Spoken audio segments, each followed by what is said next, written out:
Hey Woodturners, I'm Captain Eddie Castle and welcome to my shop. Today I have to go over a tip I gave a while back. Guys say, need more details, need to know how you do this, how you do that, what do you use, why? Well, I'm going to explain it. It's got something to do with wrenches, tenons, and small work. And if you want to know more, all you have to do, watch.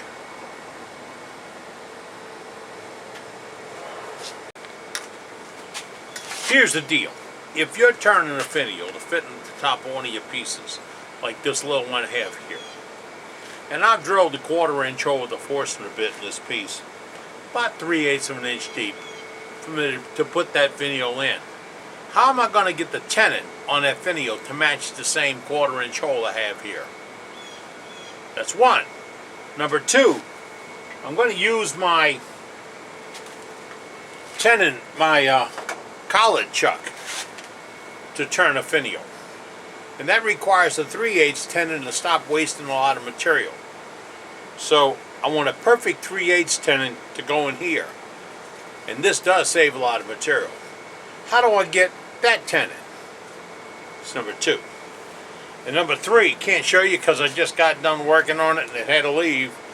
You're replacing a spindle on a chair for a brother-in-law who stepped down on it to go change a light bulb and broke the finial.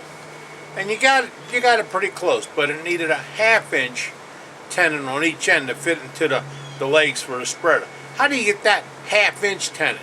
Well, let me tell you, all of them are answered right here.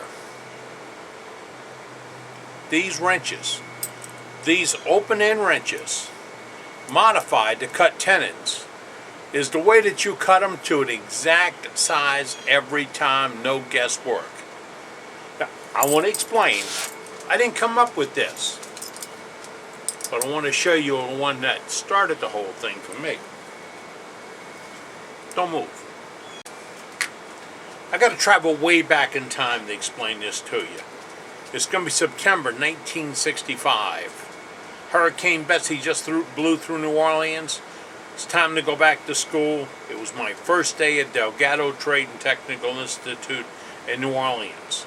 Years ago, if you wanted to learn a trade in that town, that was the place you went for some credibility and some great training. Right? It's a junior college now. All this stuff. Okay. But that time, artists went there for training. Really great people. I met a fellow. He was a little bit older than I am. And life hadn't dealt him a fair hand when it came to physical capabilities. He had some physical retardation and he had some problems. But he was there because he kept getting his Social Security check as long as he stayed in school. But he was good. He was a great cabinet maker. Some of his work is still on that campus now, 40 plus years later. But I met Lyle Terrell there. Now, travel way ahead in time, 15 years ago when the Bayou Woodturners was created. I walked into my first meeting and I heard a guy laughing and thought, that's Lyle Terrell. 40 years later, that's Lyle Terrell. And it was. And he was a member of the Bayou Woodturners. Now, with his hands as gnarled up as they were and as difficult as they were to use, that man could hunk it down on top of an old tube stock Craftsman lathe and make art. And he made all of his own tools. I know you wonder what we're going to get to. This was one he made. This was his mortise tool, his tenon tool, pardon me. It is a 1/2 inch Husky wrench that he got from Home Depot. Modified it to create tenons. I'm going to show you how to do the same thing. Now, I've seen this elsewhere on the YouTube, so other people are doing it, and I've seen this elsewhere in the world. In fact, a member of our club, you may know him as Gorst Duplessis, Gorst, one of the world's greatest ornamental turning artists of all times, really, uses one to do his tenons. So, if you want to know how to make that tool, stick around, I'm going to show you. Then I'll show you how to use it too. This is Lyle's tool. Now, take note, it is an open-end wrench. It looks like every other open-end wrench you've ever seen with one major exception. It's been ground. Now, see how the top cutter here has been ground back? This is ground back for a reason. This is now your cutting edge. Now, a couple of things. When you grind this back, if you grind it back too far, you won't be able to get a full half-inch circle in here. You have to get a full half-inch circle behind this, or full 3/8 or full quarter or whatever size wrench that is. So when you grind it back, don't get crazy, don't go wild. Take about 1/8 of an inch off the front corner. You need enough to get under the other piece and enough to cut the piece. Now, I'll let you watch it work and you'll understand. Let's get started with, you need to get close to your finished size. For reference, I did a tenon, 1/2 inch right here. This is what I have to do to the piece to get before I go there. So you get down closer to the finished size. Then you take and you can approach it.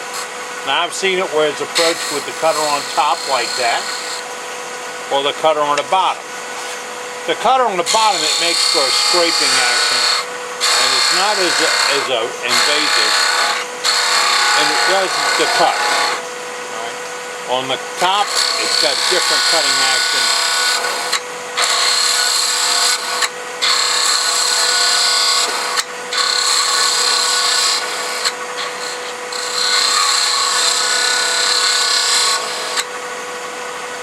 Did you see how it worked? Not a lot of magic. This is, where is it? If I had all the pencils in the world I'll lose around here, I'd be a rich man. This is your cutter. You have to be able to get the socket here. See where it's at?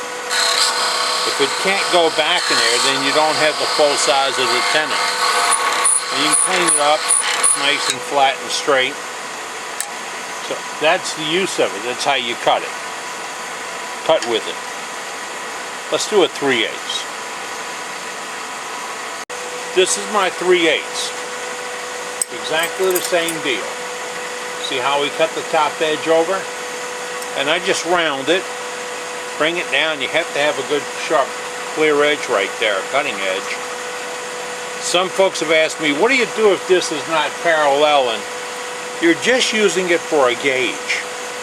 It doesn't matter. It's going to cut the slide of the top of the width of that cutter, and that's okay. You're just looking to put a gauge on here.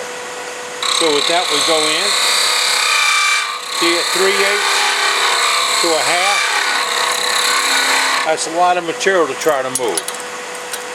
So we knock it down a little bit. I want to put a reference 3/8 tenon on it. That's what I'm looking for. Sure you get from a different angle.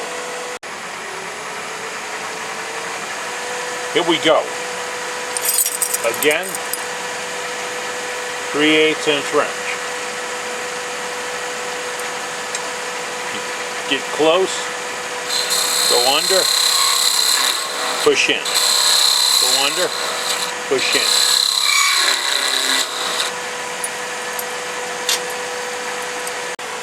.3/8 is nice. It matches up to a collar chuck real nice. It's just about the right amount of meat and potatoes if you're going to do a drill stopper. But my favorite is just that 1/4 inch. You don't have to take much off the nose. Notice on that one, very little bit off the nose. And again, it cuts the same way.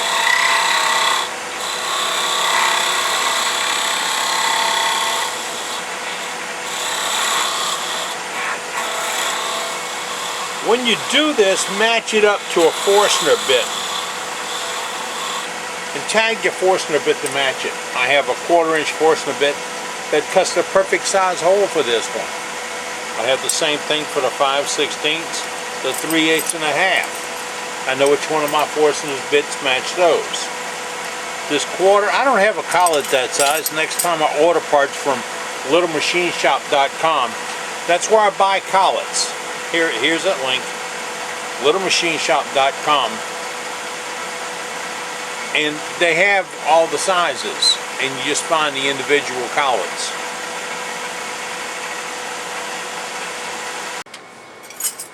Should we recap a little bit? Yeah, a couple of things.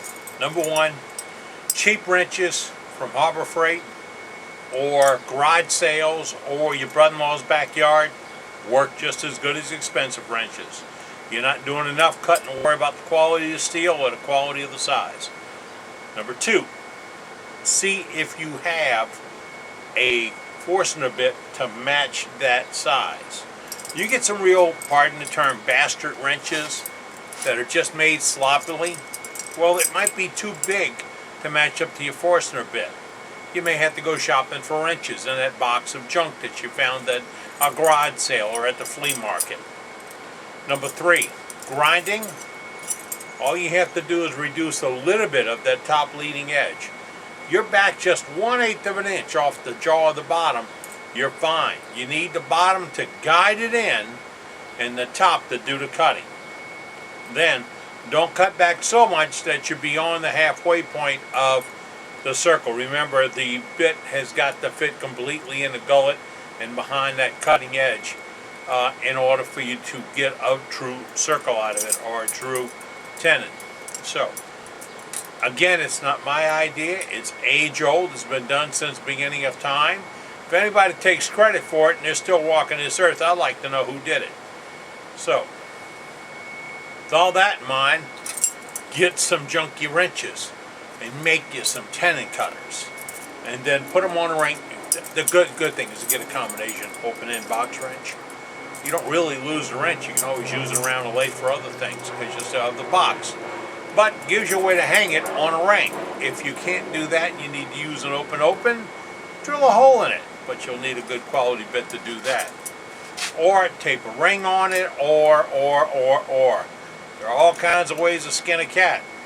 Cat doesn't like any of them, but there's all kinds of ways. I'm Captain Eddie Castle, and thanks for joining me as we've been making shavings. Take care, be good. Oh. Clean forgot. Yeah, Big Eye Productions. That's who makes this thing possible. That's who owns the rights to this video.